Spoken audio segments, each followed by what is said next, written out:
네, 맞습니다. 이 자리에 있으니까 확실히 다르네요.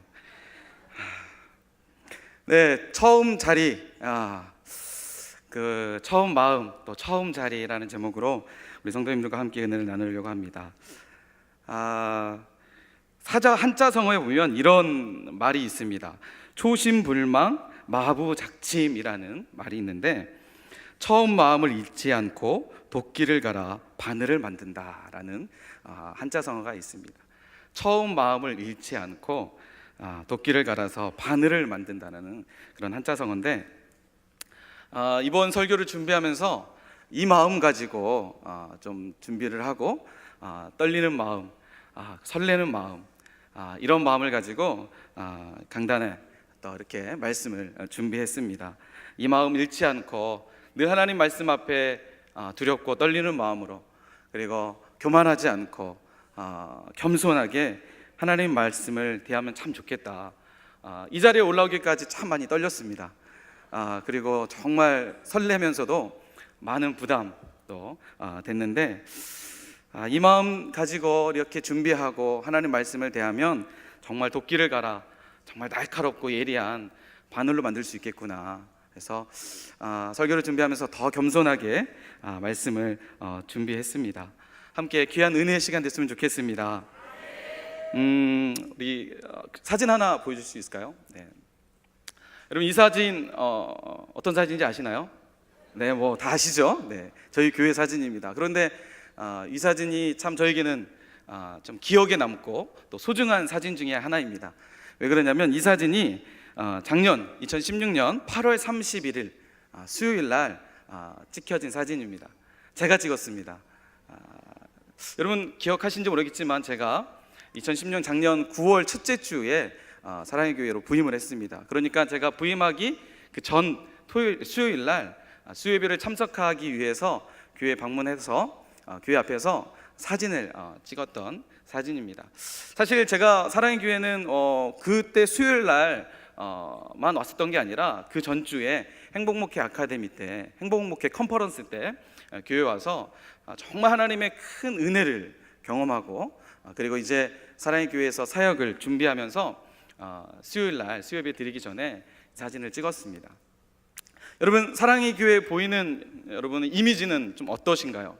사진 약간 조금 어둡고 수요일이다 보니까 약간 이제 해가 지는 그런 사진인데, 사실 저는 왜 이 사진을 찍었냐면, 교회 앞에 딱 섰을 때, 교회를 딱 들어가기 전에 사랑의 교회가 비춰지는 이미지가 저에게는 큰 감동이었습니다.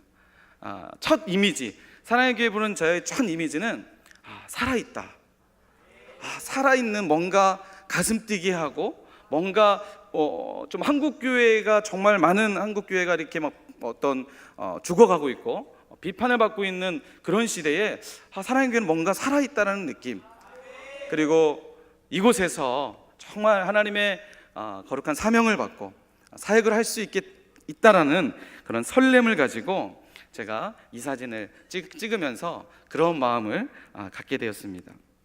그리고 지난 10월 10일이었죠. 지난 10월 10일 제가 드디어 사랑의 교회 온 지 거의 1년 만에, 1년이 이제 좀 넘은 마음에 제가 이제 목사 안수를 받게 됐습니다. 참 이 목사 안수를 받는다라는 거 정말 저에게는 특별한 일이기도 했습니다. 그동안에 제가 살아왔던 모든 삶을 좀 돌아보게 되었고, 특별히 1년여의 시간 동안에 사랑의 교회에 와서 그 처음 가졌던 마음, 처음 가졌던 그 어떤 제 안에 있는 열정들을 다시 한번 확인하고, 1년 동안 나는 목사 안수를 받으면서 과연 그 마음을 놓치지 않고 그 마음을 붙잡고 달려왔나, 좀 돌아보는 시간이었습니다. 이번 목사 안수는 다시 한번 저를 돌아보게 하고, 내가 가져야 될 마음, 그리고 내가 있어야 될 자리를 다시 한번 확인하고 마음으로 붙잡는 그런 시간들이었습니다. 우리가 처음 마음을 가지고 살아간다는 거, 그리고 처음 자리를 놓치지 않고 그 자리를 지키면서 살아간다는 거, 사실 말처럼 이렇게 쉽지만은 않습니다. 세상을 살아가는 우리가 신앙 안에서 또 하나님이 주신 그 복음의 마음들, 그거 붙잡고 믿음으로 살아간다는 것은 정말 어려운 부분들이 많이 있다는 것을 사실 이번 목사 안수를 받으면서 제 안에 그런 부족함들과 연약함들을 확인하고 다시 주님 앞에 정말 처음 마음, 처음 자리를 지키겠다는 마음으로 다시 목사 안수를 그렇게 받았습니다. 사랑하는 성도 여러분, 우리 안에 하나님이 주신 처음 마음, 그 처음 자리를 끝까지 하나님 나라 갈 때까지 붙잡는 우리 성도님들 되길 주님의 이름으로 간절히 소망합니다. 우리가 처음 마음을 가지고 살아간다는 거 말씀드렸던 것처럼 참 어렵습니다.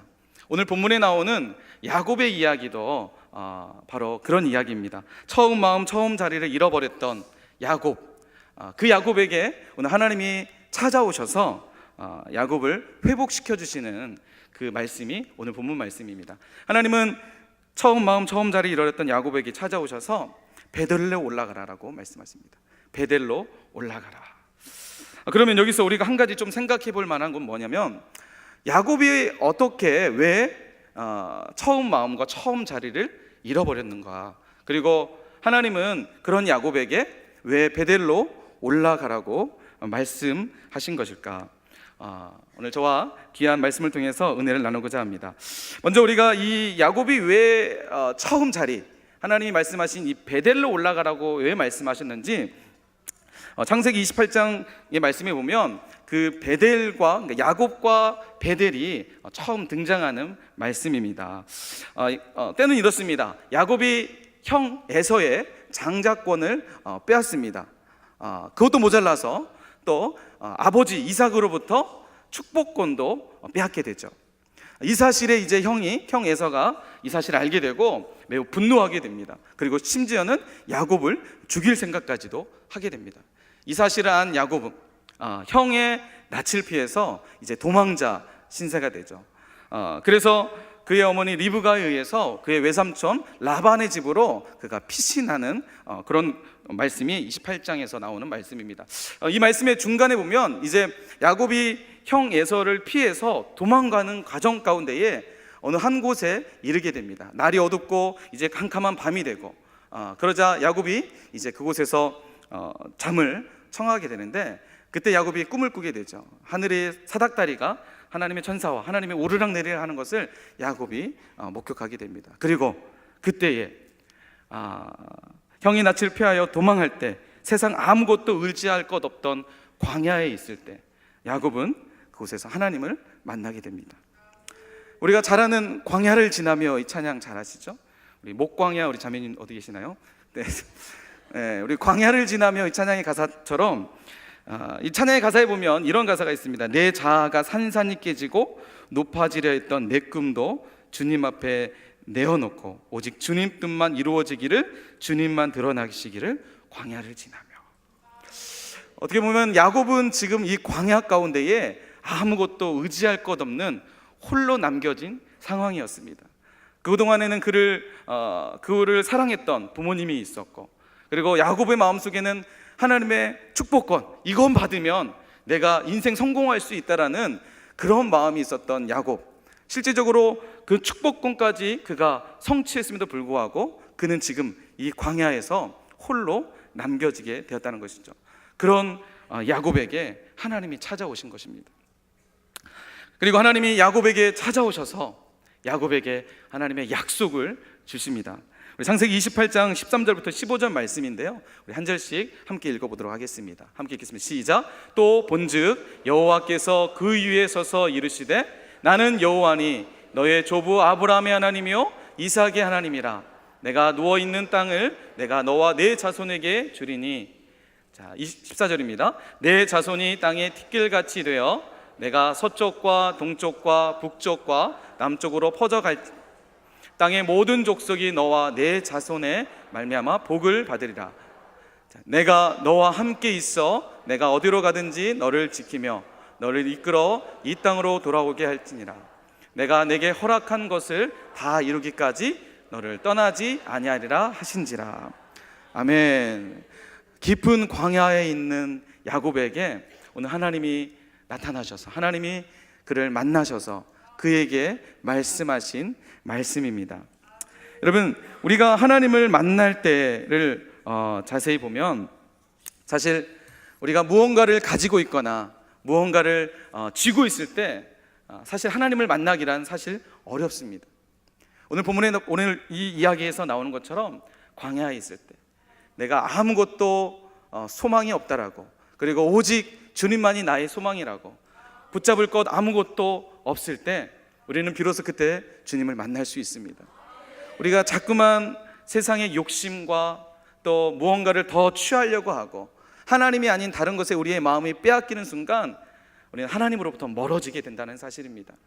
그러나 내가 세상의 가치보다 하나님을 더 소중히 여기고 하나님께 나의 마음을 둘 때 하나님은 나를 만나시고 나와 함께 하시며 나와 동행하신다는 사실을 여러분 꼭 기억하시길 소망합니다. 그래서 하나님께서 야곱에게 내가 너와 함께 있어 내가 어디로 가든지 너를 지키며 너를 이끌어 이 땅으로 돌아오게 할 것이다 라고 약속하십니다. 여러분, 이 하나님의 말씀을 들은 야곱 어땠을까요? 정말 외로움 속에서 아무것도 붙잡을 것 없는, 아무것도 잡을 것 없는 그의 지금 상황 속에서 하나님의 이 말씀은 야곱에게 큰 복음이었을 것입니다. 야곱이 하나님의 이 말씀 앞에 믿음으로 반응하게 됩니다. 창세기 28장 20절에서 22절 말씀입니다. 함께 읽겠습니다.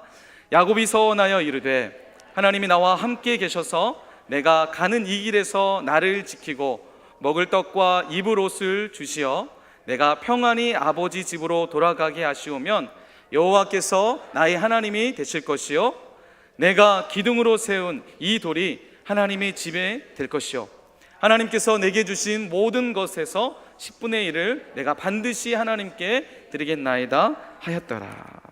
아멘. 하나님의 이 말씀, 하나님의 이 함께하심, 하나님의 이 복음을 들은 야곱은 하나님 앞에 서원하게 됩니다. 그런데 사실 야곱의 이 서원을 보면 주님, 제가 주를 위해 살겠습니다. 주님만 제가 품고 주님만 붙잡고 살겠습니다. 이 말씀인 것 같지만 사실 이 내용을 야곱의 서원한 내용을 자세히 살펴보면 야곱의 그 어떤 가지고 있는 특성이 드러나게 됩니다. 그러니까 하나님 이거 이렇게 저 보호하시고 저 지키시고 저에게 복 주시면 제가 주님을 위해서 살겠습니다. 뭔가 조건부 형식의 하나님 앞에 서원을 하고 있다는 것이죠. 그런데 참 은혜가 뭐냐면 그럼에도 불구하고 우리 하나님은 야곱의 이 약속, 그리고 야곱에게 주신 하나님의 그 언약, 하나님이 신실하게 지켜주신다는 사실입니다. 우리가 믿음이 연약할지라도 하나님은 우리를 가볍게 보지 않으시고 가장 존귀한 자로 여기신다는 사실을 여러분 기억하시기를 소망합니다. 이처럼 하나님의 약속을 받아 드디어 야곱은 그의 외삼촌 라반의 집으로 이제 들어가게 됩니다. 이곳에서 야곱은 두 명의 이제 여인과 함께 결혼을 하게 되고 특별히 그 여인들의 이제 종들 또 그러니까 총 4명의 여인들과 함께 이제 자녀를 낳게 되고, 뿐만 아니라 하나님은 야곱에게 주셨던 그 약속대로 그에게 엄청난 부를 축복을 주십니다. 그리고 이제 야곱이 라반의 그 외삼촌 라반의 집에서 약 한 20년 동안 그곳에서 거의 종으로 그렇게 보내게 되는데요. 이제 20년 후에 하나님이 다시 야곱에게 나타나십니다. 한동안 시간이 오랜 시간 지난 이후에 하나님은 드디어 이제 야곱에게 주셨던 그 약속을 하나씩 실현해 가시는데요. 창세기 31장 13절에 하나님이 야곱에게 나타나셔서 하신 말씀입니다. 우리 함께 읽어보겠습니다. 나는 베델의 하나님이라 내가 거기서 기둥에 기름을 붓고 거기서 내게 서원하였으니 지금 일어나 이곳을 떠나 내 출생지로 돌아가라 하셨느니라. 여러분, 하나님이 20년 만에 야곱에게 나타나셔서 하신 말씀이 나는 무슨 하나님이요? 베델의 하나님이라고 하겠습니다. 야곱이 혹시라도 하나님이 잊어버렸을까 봐 사실 그 20년이라는 시간이 지나면서 야곱 안에 그런 하나님의 약속이 왜 그러냐면 지금 이제 종으로 있지만 라반의 삼촌 라반의 집에서 어떤 종의 신분은 아니지만 거의 종살이 하시다시피 그가 지냈기 때문에 있지만 그래도 하나님은 야곱에게 복을 주셔서 그가 부를 누릴 수 있게 됐다는 것이죠. 그리고 자녀들까지 이제 있게 되었던 야곱에게 혹시라도 야곱이 그 하나님께서 야곱과 했던 그 베델의 약속을 혹시 잊지 않았을까? 하나님이 야곱에게 처음 나타나셨을 때 이렇게 합니다. 나는 베델의 하나님이다. 야곱이 이 하나님의 말씀을 듣고 무슨 생각을 했을까요? 베델, 그때 하나님이 나를 만나셨지. 내가 그때 하나님이 나에게 축복하셨고 복을 주셨고 내가 하나님과 그때 약속했지. 하나님은 야곱에게 말씀하십니다. 내가 이제 네가 소원했던 것처럼 내가 너의 고향으로, 너의 출생지로 돌아가게 할 거다. 야곱의 하나님의 이 약속을 붙잡고 라반의 집을 이제 떠나게 됩니다. 그리고 그가 그토록 기다렸던 아버지의 집으로 야곱이 이제 그가 데리고 있던 처자식과 그다음에 그동안 쌓았던 부를 가지고 이제 집으로 귀향하게 됩니다. 그런데 여기서 한 가지 더 문제가 생깁니다. 그 문제가 뭐였냐면 야곱이 이제 집으로 돌아가려고 할 때에 야곱의 마음속에 한 가지 걱정이 생겨나게 됩니다. 여러분, 그 걱정이 어떤 걱정이었을까요? 그렇죠, 맞습니다. 에서가 아직 살아있다는 것입니다. 20년 동안 야곱 때문에 자신의 인생이 망쳤다라고 생각했던 에서, 그 에서가 야곱이 가려고 하는 그 고향집에 있었다는 것이죠. 야곱이 이제 돌아가기 전에 그 형 예서의 문제로 고민에 빠지게 됩니다. 그래서 야곱이 자신의 종을 택해서 이제 먼저 자신의 고향으로 돌아가서 형 예서의 상황을 좀 파악하도록 합니다. 참 전략적인 사람입니다. 하나님이 가라고 했으면 가면 되는데 주저하게 되는 것이죠. 혹시라도 형이 아직까지 도끼를 품고 있어서 나를 해하면 어떨까, 이런 두려움 때문에 먼저 사신을 보내서, 사자를 보내서 형 에서의 마음을 한번 알아보도록 하죠. 그리고 한참 후에 그의 종들이 형 에서의 상황을 보고 돌아와서 하는 이야기가 뭐라고 이야기하냐면 주인님, 제가 당신의 말씀대로 형 에서의 집에 갔더니 지금 에서가 당신이 온다는 소식을 듣고 400명을 거느리고 지금 당신께 오고 있습니다. 이런 청천벽력과 같은 이야기를 지금 야곱이 듣게 됩니다. 야곱의 마음이 한순간 무너집니다. 하나님, 저에게 지금 가라고 하지 않았습니까? 그런데 하나님, 지금 이 상황이 무슨 상황입니까? 형이 지금 저에게 달려오고 있습니다. 저를 죽이려고 지금 오고 있습니다. 하나님, 도와주십시오. 이 말씀이 이 야곱의 그 심정이 그대로 드러나는 것이 32장 7절 말씀에 보면 야곱이 이 형 에서가 400명을 거느리고 온다는 소식을 듣고 뭐라고 하냐면 야곱이 심히 두렵고 답답하여. 심히 두렵고 답답합니다. 이렇게 지금 야곱이 상황이 놓이게 됩니다. 이런 두려움에 쌓였던 야곱은 하나님께 기도하기 시작합니다. 하나님, 도와주십시오. 여러분, 그런데 재미있는 사실은 어떤 사실이냐면 야곱이 지금 하나님께 이제 이 소식을 듣고 기도할 때에 무엇이라고 기도하냐면, 창세기 32장 9절에서 12절 말씀인데요, 우리 함께 한번 야곱이 하나님께 무엇이라고 기도하는지 한번 읽어보도록 하겠습니다. 시작. 야곱이 또 이르되 내 조부 아브라함의 하나님, 내 아버지 이삭의 하나님 여호와여, 주께서 전에 내게 명령하시기를 내 족속에게 돌아가라, 내가 내게 은혜를 베풀리라 하셨나이다. 나는 주께서 주의 종들에게 베푸신 모든 은총과 모든 진실하심을 조금도 감당할 수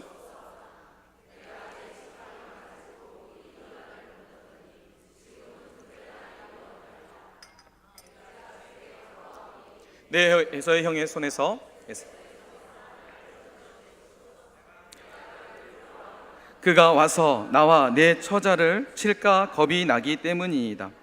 주께서 말씀하시기를 내가 반드시 내게 은혜를 베풀어 내 시로 바다에 셀 수 없는 모래와 같게. 아멘. 여러분, 지금 야곱이 하나님께 기도하는 장면인데요, 여러분, 이 말씀을 읽으면서 무엇이 좀 떠오르시나요? 바로 창세기 28장에서 하나님이 베델에서 야곱을 만나셨을 때 야곱에게 약속했던 약속입니다. 야곱이 서원했던 것이 아니라 하나님이 베델에서 야곱에게 약속했던 말씀이라는 것이죠. 그러니까 창세기 28장에서 하나님께서 야곱에게 내가 너를 축복할 거야, 내가 너를 복줄 거야, 내가 너와 함께 할 거야, 내가 너를 다시 너의 고향으로 돌아가게 할 거야 라고 약속하셨고, 창세기 아까쯤에 좀 전에 봤던 것처럼 창세기 31장에서 하나님은 나는 베델의 하나님이야 라고 또 말씀하시고, 세 번째로 이 에서의 일로 인해서 이제는 야곱의 입에서 그 하나님의 고백, 하나님이 약속했던 고백을 고백하게 했다는 것이죠. 다시 말해서 하나님은 야곱에게 계속해서 이 베델의 이야기, 베델의 사건 너 꼭 기억해야 돼. 내가 너를 베델에서 만났던 거 너 꼭 기억해야 돼. 너는 그 안에서 살아가야 너의 인생이 복된 인생이 될 거야. 너를 큰 민족을 이루는 복의 통로와 복의 근원이 될 거야. 하나님이 계속해서 야곱에게 말씀하고 있다는 것이죠. 그 사건이 오늘 야곱이 또 32장에서 이렇게 고백함으로 하나님은 야곱에게 기억해라, 너의 처음 자리를 꼭 기억해라 라고 말씀하고 있다는 것입니다. 놀랍게도 하나님은 이 야곱의 기도에 응답해 주십니다. 성난 사자와 같이 야곱 때문에 자신의 모든 인생이 망가졌다고 생각했던 에서가 야곱 앞에 섰을 때에 매우 순한 양과 같이 마음이 녹아지는 그런 엄청난 사건이 벌어집니다. 400명을 끌고 와서 야곱을 죽인 것이 아니라 오히려 야곱과 함께 화해하고 돌아가게 된다는 것이죠. 하나님이 이처럼 하나님 앞에 믿음으로 그 처음 마음, 처음 자리를 우리가 기억하고 그 마음대로 그 마음을 붙잡고 살아가는 사람들에게 이렇게 하나님의 은혜가 있다는 사실을 여러분 꼭 기억하시길 소망합니다. 그런데 야곱이 이제 드디어 삼촌 라반의 집에서 종처럼 생활했던 인생 다 이제 청산하고, 심지어는 그 인생 가운데 가장 큰 마음의 한 곳의 짐이었던, 고민이었던 형 에서의 문제까지도 이제 해결이 되어집니다. 그리고 지금 야곱은 엄청난 부와 자녀의 축복까지 누리고 있는 상황입니다. 야곱에게 문제가 있었을까요? 없었을까요? 야곱에게 형 에서의 사건이 이제 해결되어지자 야곱은 더 이상 이제 자신이 고민하고 기도해야 될 제목이 사라지게 됩니다. 여러분, 이때가 사실은 가장 위기라는 사실을 여러분 꼭 기억하시길 소망합니다. 하나님 앞에 우리가 어떤 문제 앞에 하나님 이거 해결해 주시면 제가 정말 주를 위해서 살겠습니다, 주님만을 위해서 제가 헌신하고 하나님 말씀 안에서 제가 살겠습니다 라고 우리가 그렇게 고백하며 기도했을 때 하나님은 그 기도에 응답하셔서 우리의 문제를 해결해 주십니다. 그런데 때가 또 그 문제가 해결되어지면 그게 언제 그랬나 듯이 우리의 신앙이 너무나 나태해져 버리는, 하나님과 멀어지는 우리의 모습들을 종종 보게 됩니다. 여러분, 야곱의 모습이 바로 또 이렇게 변질되어지게 됩니다. 그의 삶 가운데 모든 문제가 사라지자 하나님이 그와 함께 하셨던 사실을 잊어버리고 야곱은 베들로 돌아가지 않고 세겜이라는 땅에 머물게 됩니다. 창세기 33장 17절에서 19절 말씀입니다. 우리 함께 읽겠습니다. 시작. 야곱은 숫곳에 이르러 자기를 위하여, 자 여기서 보세요. 뭐 하죠 지금 야곱이요? 자기를 위해서 집을 짓고 있습니다. 하나님이 에서의 문제까지 해결해 주셨. 그러면 이제 하나님의 약속을 따라서 베델로 올라가야 되는데 베델로 가지 않고 지금 야곱은 자기를 위해서 숫곳이라는 곳에서 집을 짓기 시작합니다. 집을 짓는다는 건 뭐 한다는 거죠? 정착하겠다는 것이죠. 여기서 살겠다는 것이죠. 그리고 그의 가축을 위하여 우락관을 또 짓습니다. 집만 짓을 뿐만 아니라 가축을 위한 집까지도 짓게 됩니다. 그리고 그 땅의 이름을 숫곳이라 부르더라. 자, 18절 말씀입니다. 함께 읽겠습니다. 시작. 야곱이 바단 아람에서부터 평안히 가나안 땅 세겜 성읍에 이르러 그 성읍 앞에 장막을 치고, 자 여러분 뭐까지 하고 있는 거죠? 장막까지 치고 있습니다. 자, 그 다음에 19절 말씀입니다. 함께 읽습니다. 시작. 그가 장막을 친 밭을 세겜의 아버지 하몰의 아들들의 손에서 백흐시타에 샀으며, 그 땅까지 사고 있다는 것이죠. 아주 그냥 야곱이 그 땅에 그냥 눌러 앉을 계획을 가지고 있다는 것이죠. 왜냐하면 이 세겜이라는 땅, 당시에 그 땅은 참 비옥했던, 그러니까 가나안 땅의 중심 지역일 정도로 아주 비옥했던 땅이라고 합니다. 그러니까 야곱이 가축, 유목 생활을 했기 때문에 가축을 돌보기 위해서는 비옥한 땅이 필요했습니다. 사실 그가 하나님의 약속대로 베델로 올라감에도 불구하고 올라가야 되지만 야곱은 지금 무엇을 보고 있냐면 문제가 사라지자 이제 자신 앞에 눈앞에 있는 물질, 욕심이라는 것이 들어오게 되면서 그 땅에 정착하게 됩니다. 약 10년이라는 세월 동안 야곱은 하나님의 약속을 잊어버리고 그 땅에 정착합니다. 결국 하나님은 야곱을 다시 찾으십니다. 그 찾으심의 사건은 바로 창세기 34장에서 등장하는 디나의 사건입니다. 야곱에게는 한 명의 딸이 있었습니다. 이름은 디나라는 딸이었는데 이 딸이 어느 날은 세겜의 땅이 좀 세겜 그 지역이 궁금해서 그 구경하러 갑니다. 그런데 그곳에서 하몰의 아들 세겜에게 강간을 당합니다. 이 사실을 들은 디나의 오빠였던 르우벤과 시므온이 분노하여서 계략을 통해서 결국은 이 하몰의 모든 그 일가들을 말살시킵니다. 다 죽입니다. 이 소식을 이제 야곱이 듣게 됩니다. 야곱이 깜짝 놀랍니다. 르우벤과 시므온이 했던 일을 듣고 깜짝 놀랍니다. 그 깜짝 놀란 일은 뭐냐면 하나님 앞에 심판을 받을 수 있다라는 그 두려움이 아니라 이 사건으로 인해서 당시에 그 가나안의 주변에 살고 있는 다른 부족들이 혹시 이 사건을 통해서 야곱을 죽일까봐, 자신의 생명이 위태롭게 될 수도 있다라는 그 정말 인간적인 두려움에 빠지게 된다는 것이죠. 그때 오늘 본문 말씀 하나님이 다시 야곱에게 나타나셔서 하신 말씀입니다.